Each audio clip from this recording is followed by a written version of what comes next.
দম বন্ধ করে রাখা, হাড় কাঁপানো, হৃদয় থমকে যাওয়া এই অনুভূতিটাই সৃষ্টি করল বৃহস্পতিবার টি-20 বিশ্বকাপের সেমিফাইনাল। ক্রিকেট সত্যি রাজার খেলা, অনিশ্চয়তার খেলা।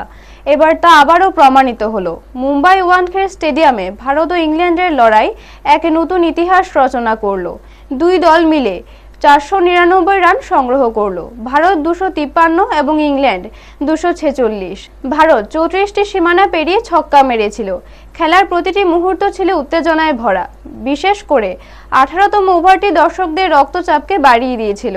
শেষ 2 ওভারে ইংল্যান্ডের জয়ের জন্য দরকার ছিল 39 রান। আগের ওভারে বুমরার দুর্দান্ত বোলিং ভারতের জয়ের পথ প্রশস্ত করেছিল।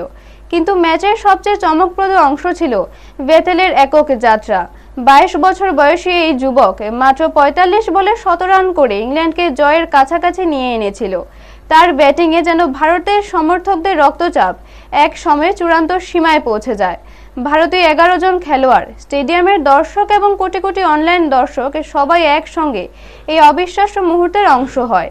ক্রিকেট খেলার টার্নিং পয়েন্ট নির্দিষ্টভাবে বলা যায় না। একাধিক ঘটনার সমন্বয়ে তা গড়ে উঠেছে।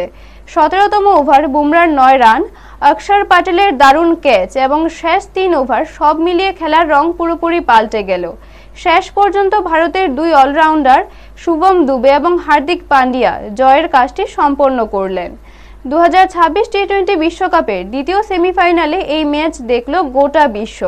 প্রতিটি বাউন্ডারি, প্রতিটি ছক্কা, প্রতিটি ওভার ছিল রোমাঞ্চকর, বর্ণিল এবং দর্শকপ্রিয়। ক্রিকেট সত্যি রাজার খেলা। রাজকীয় ব্যাটিং, রাজকীয় অনুভূতি এবং অসীম উত্তেজনা নিয়ে পুরো বিশ্ব ক্রিকেট প্রেমীদের মাতিয়ে তুলেছে। ব্যুরো রিপোর্ট, নিউজ তৎকাল 24।